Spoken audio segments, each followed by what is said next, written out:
Kwa majina naitwa Salama Hamisi, ni bibi shamba kutoka taasisi ya MS Agriculture Service. Tupo katika mwendelezo wa kipindi chetu. Leo tupo katika mada ya uandaaji wa udongo unaofaa katika trea.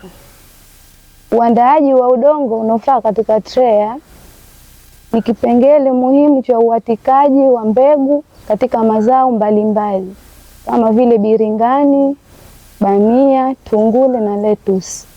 Una umuhimu wa kutayarisha udongo wa kuandaa kwenye trea.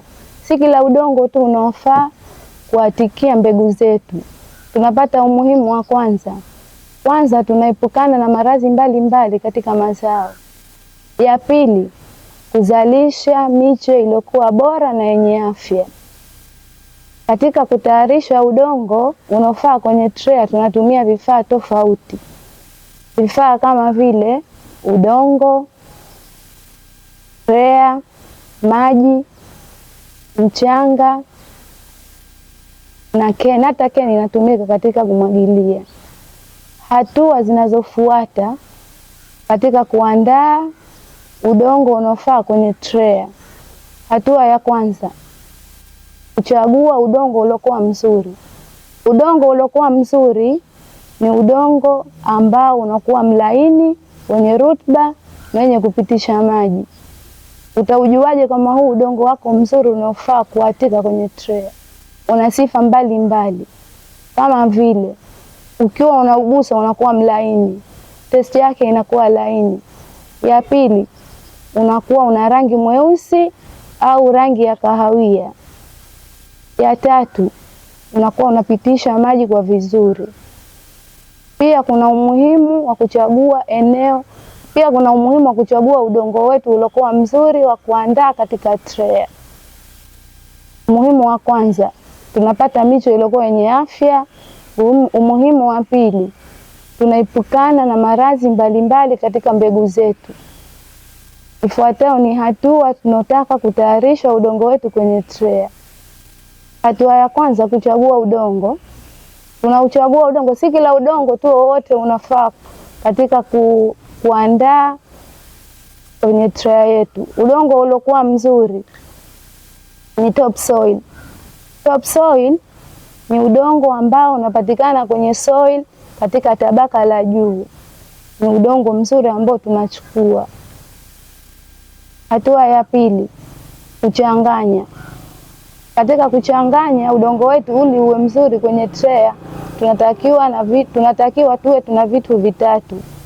Udongo wa topsoil ambao tunawita ni udongo mzuri katika udongo. Hatua ya pili, kitu ambacho tunatakiwa tuwe nacho katika kuchanganya udongo wetu kwenye trea ni mbolea. Mbolea ipi nzuri tunatakiwa kuchanganya katika udongo wetu? Mbolea ya ng'ombe. Mbolea ya ng'ombe ni mbolea ambayo ina high organic matter. High organic matter kazi yake ina conserve moisture kwenye udongo. Kitu cha tatu katika kuchanganya udongo wetu, mchanga.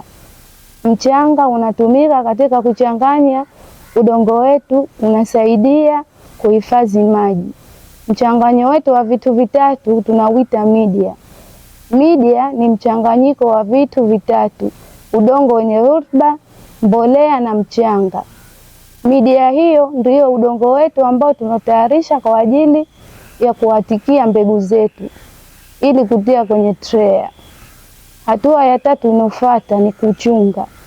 Kabla kuchunga, tushachanganya media yetu, tunauanika ule mchanganyo wetu tunauita media. Tunauanika kwa sababu ya kufanya neutralization. Neutralization ni kile kitendo cha kuua vidudu kupitia jua. Tunaanika udongo wetu.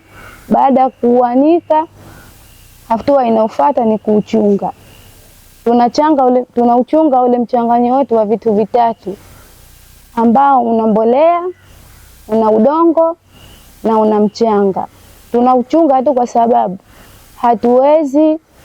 hatuwezi kutayarisha udongo ambao wenye uchafu au wenye mabaki ambayo hatuyataki. Lengo la kutayarisha udongo huu kwa ajili ya kupata miche iliyokuwa bora. Hatua inayofuata ni hatua ya 4, kutia udongo wetu kwenye tray. Tunapotia udongo wetu kwenye tray, tunahakikisha kwa kila tundu iliyokuwemo kwenye tray unapata udongo, then tuna ukandamiza. Nimefikia hapo, mwenye swali?